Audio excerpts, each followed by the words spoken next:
Oui, merci Monsieur le maire. Cette délibération a donc pour objet la déclaration de projet sur l'intérêt général de la requalification de l'esplanade suite à l'enquête publique. Sachez que dans cette procédure, je le dis pas pour les membres du conseil bien sûr, mais pour ceux qui nous regardent, que cette délibération entraîne aussi la mise en compatibilité automatique du PLUI, le plan local d'urbanisme intercommunal. Nous voilà donc une nouvelle fois face à une intervention nécessaire sur un quartier, car oui, il y a l'unanimité pour dire qu'il faut transformer ce site. Mais encore une fois, aussi face à un projet pour lequel vous vous vantez d'avoir concerté, alors que les principes intangibles que vous avez posés au départ empêchent une véritable concertation, ou même, rêvons, une co-construction du projet tenant compte de l'avis des Grenoblois, mais aussi des métropolitains, car oui, ce projet concerne aussi des habitants de la métropole et pas les seuls habitants de Grenoble. Alors, si M. Confesson et Mme Belair, dans leur courrier adressé aux maires et élus de la métropole le 3 avril dernier, assuraient que, je cite, « aucun passage en force n'est souhaitable ni souhaité sur ces projets sur lesquels nous souhaitons avancer de manière partenariale », et même s'ils écrivent les mêmes, en gras, qu'il s'agit de la première brique, la délibération que nous examinons aujourd'hui précipite l'engagement des travaux dès le mois de juillet prochain, c'est-à-dire dans un mois et demi, et ça illustre finalement bien la conception assez réduite et contrainte de ce qu'est un partenariat et, et votre manière de faire finalement exactement ce que vous avez décidé et que les partenaires n'ont qu'à suivre.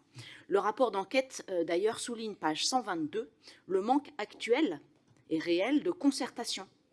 Rapport du commissaire enquêteur, page 122, et valide la nécessité aussi d'associer les autres communes, notamment au nord-ouest de l'agglomération. Revenons au projet sur le fond. Je le disais tout à l'heure, cette délibération emporte aussi la mise en compatibilité du PLU. Ce que l'on dit peu, en réalité, c'est qu'en fait, à travers cette mise en compatibilité, vous allez modifier une règle qui, nous, en tout cas, nous semble fondamentale, notamment la règle des ratios minimums de végétalisation et de pleine terre. Figurez-vous que dans notre PLUI, il est prévu des ratios en vigueur, végétalisation 35% de toute assiette de permis de construire ou d'aménager, et pleine terre 30% minimum de pleine terre pour tout projet arrivant d'aménagement. Et donc, quelle modification va emporter cette délibération que nous examinons aujourd'hui, chères mesdames et chers messieurs? C'est que la ville de Grenoble a demandé à la métropole de réduire ce ratio à 0%. Je le redis parce que, voilà, notre PLUI aujourd'hui, nos règles d'urbanisme, c'est minimum 30-35% de végétalisation et de perméabilisation des sols. La ville de Grenoble, pour réaliser le projet de l'esplanade, a demandé à ce que cette règle soit abaissée à 0% de végétalisation. Juste, voyez, voilà. Et après, on a un adjoint à la fraîcheur et on a une majorité écolo. Moi, je trouve ça quand même assez ubuesque de faire croire à travers vos dessins bien verts et effectivement fleuris, arborés, qu'on va végétaliser le site alors que c'était un méchant et vilain parking avant, alors qu'en réalité, vous demandez à ce que les obligations que nous avons collectivement dans nos règles d'urbanisme, qui sont de 30 et 35% de végétalisation et de pleine terre, baissent à 0%. Moi, je trouve ça lunaire. Donc j'aimerais quand même que vous m'expliquiez ce sujet. Alors bien sûr, comme on a bien travaillé, on a lu le dossier. Et il va y avoir un peu plus d'espace végétalisé qu'aujourd'hui, puisqu'on va être à 3%. Mais on est loin du seuil minimum qui est recommandé dans les règles que nous nous appliquons à tous dans la métropole, à savoir 30 et 35%. Donc je voulais quand même préciser ça parce que ni le commissaire enquêteur, ni la presse, ni personne ne relève ce point qui me paraît quand même assez critique et très contestable de ce projet.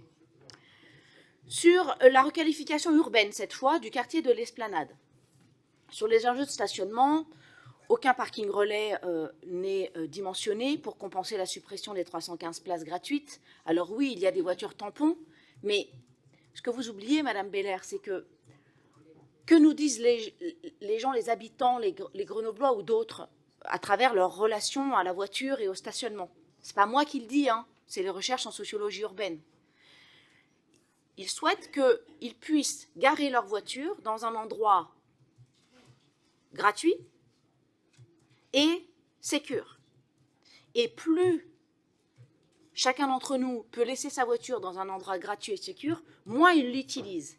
Et jusqu'à preuve du contraire, Madame Belair, nos objectifs communs, si j'ose dire, c'est que les Grenoblois et les habitants de la métropole utilisent de moins en moins leur voiture. Donc, s'il y a des voitures ventouses, comme vous les appelez, qui sont dues au fait que des habitants du quartier n'utilisent pas leur voiture pendant des semaines, mais tant mieux. Tant mieux. Ça veut dire qu'ils ne l'utilisent pas pendant plusieurs jours consécutifs. Tant mieux. Donc, je crois qu'il ne faut pas tout mélanger. Offrir du stationnement, c'est offrir la possibilité aux habitants de ne pas utiliser leur voiture, paradoxalement. Donc, il faut offrir des stationnements aux habitants grenoblois, il faut offrir des places de parking relais pour les métropolitains, ou même plus loin, qui veulent venir se promener dans Grenoble, profiter de notre belle ville et notamment, éventuellement, de faire vivre nos commerçants qui souffrent, je pense qu'on l'a tous entendu ce matin, entre autres commerçants, plutôt que de juste dire le parking c'est mal et abat la voiture. Enfin, je veux dire, la ville est un peu plus compliquée que cela. Vous dire encore quelques mots sur le coût du projet lui-même. La ville a indiqué effectivement un montant global de plus de 46 millions d'euros pour les espaces et les équipements publics et l'aménagement du parc, entre guillemets, de la Grande Esplanade.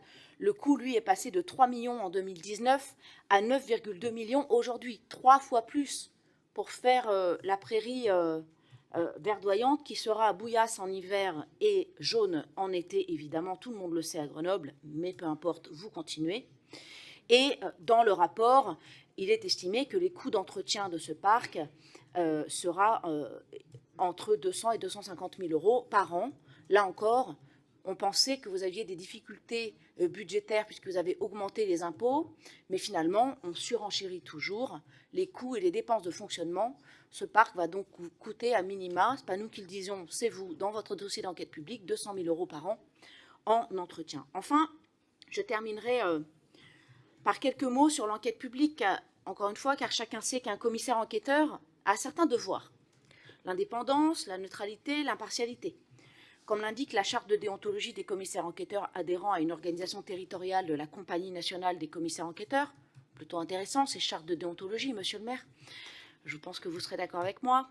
En matière d'impartialité, je cite, « Au titre de la théorie de l'apparence, de la même façon, les commissaires enquêteurs refusent les missions pour lesquelles leur impartialité pourrait être mise en cause. » Or, nous apprenons, étonnés, du profil de la présidente de la commission d'enquête, qui a été, oui, mais je comprends que ça vous fasse réagir, qui a été maire de la commune du Percy dans Trièves, avant de laisser sa place à Guillaume Gontard, devenu par la suite sénateur écologiste, qui a lui-même affirmé dans de nombreuses interviews que cette dame était en réalité sa mentor politique. Elle fut également conseillère régionale élue en 2004 et en 2010, siégeant à partir de 2008 dans le groupe présidé par Élisa Martin, non moins donc, issue du parti de gauche créé par Jean-Luc Mélenchon. Donc je crois qu'on a quand même ici un sujet de partialité. Oui, ne soyez pas effarouchés, c'est une dure réalité. En tout cas, nous, ça nous interroge dans la mesure où c'est la même présidente de commission d'enquête qui a donné l'avis sur le métro-câble, qui, à nouveau sur l'esplanade, défend donc, en tout cas, ses projets, alors même que dans le corps du texte et dans les remarques qui ont été portées au registre de l'enquête publique, 80% des commentaires sont des commentaires très critiques, et donc on s'étonne de cet avis favorable du commissaire enquêteur, et la démocratie nous permet de nous en étonner, donc je le fais, et nous avons de sérieuses raisons de nous en étonner collectivement. Merci. Oui, merci. Ce qui est bien avec M. Confesson, c'est qu'on sent toute la, je sais pas, peut-être la détestation qu'il a à l'endroit des oppositions dans ce conseil municipal. C'est toujours caricatural quand il prend la parole. Vous avez fait référence à l'histoire de Grenoble et du Champ de Mars, bien sûr, en tant qu'urbaniste et en tant que membre du conseil municipal, on connaît bien le fonctionnement des ABF, Architectes des Bâtiments de France, que tout ça est aussi un enjeu de négociation, mais que surtout, d'abord pour mémoire, bien sûr, avant d'être un champ de Mars, on pouvait aussi dire que dans l'histoire, Grenoble était en fait un marécage, mais enfin, à ce rythme, vous voyez, et ça pourrait même d'ailleurs vous servir. Oui, le micro est en route, me semble-t-il. Oui. Ah. Et qu'effectivement, l'histoire, en fonction de la période à laquelle on la saisit, est toujours utile, mais elle peut être aussi très contre-productive et qu'il y a toujours des enjeux à négocier de l'avenir d'une ville. Ce qui est surtout paradoxal, c'est que vous faites des leçons à la terre entière en termes d'écologie, de transition, de fraîcheur, en vous excitant, en vous énervant même en réunion publique lorsqu'elles ont lieu. Et finalement, pour votre projet, et au nom, alors il a bon dos, hein, l'ABF et l'histoire du Champ de Mars, vous passez d'un enjeu de végétalisation, vous voyez, on vous soutient, de 30% en pleine terre ou 35% en végétalisation, à 3% et 13% hein, respectivement. Et vous, l'argument, c'est de dire, ah bah oui, mais avant c'était un Champ de Mars.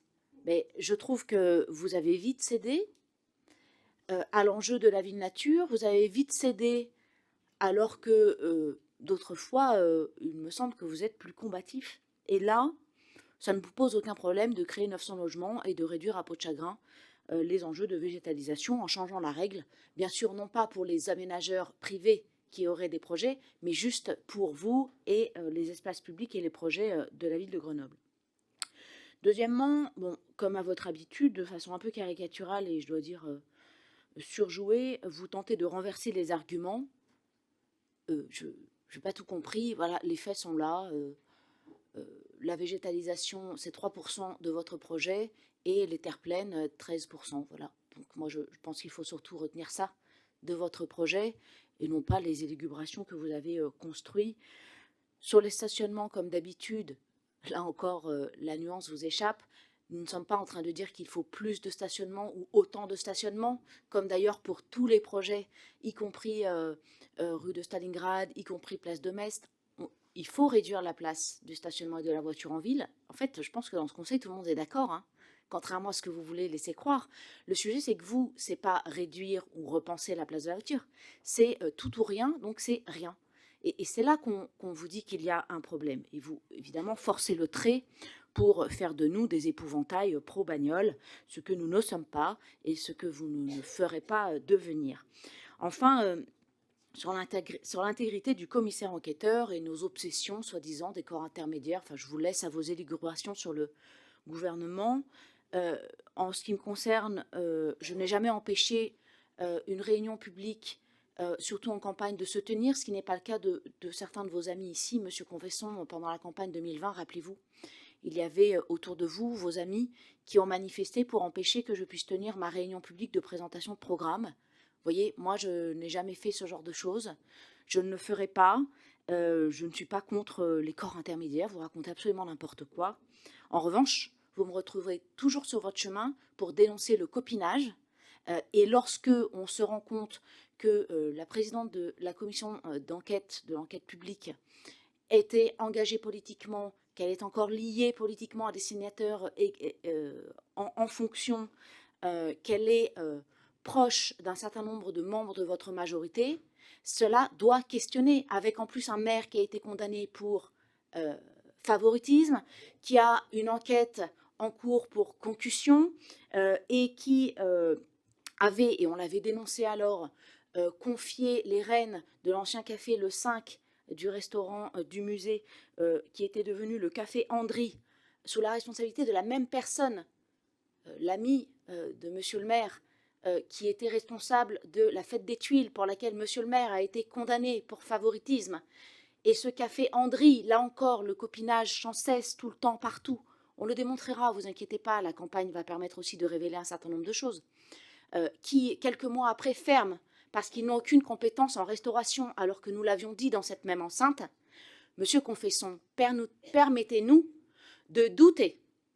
Et vous nous trouverez toujours sur votre chemin quand le doute sera là. Et dans la charte des commissaires enquêteurs, lorsque le doute est possible, alors le commissaire doit refuser d'accompagner l'enquête publique. C'est dans leur charte de déontologie. Il aurait été plus habile pour cette présidente que de renoncer à présider cette enquête publique, connaissant les liens qu'elle avait avec vous et un certain nombre d'entre vous. Ça aurait été beaucoup plus raisonnable. Et encore une fois, lorsqu'il y aura copinage, toujours, vous nous trouverez sur votre chemin.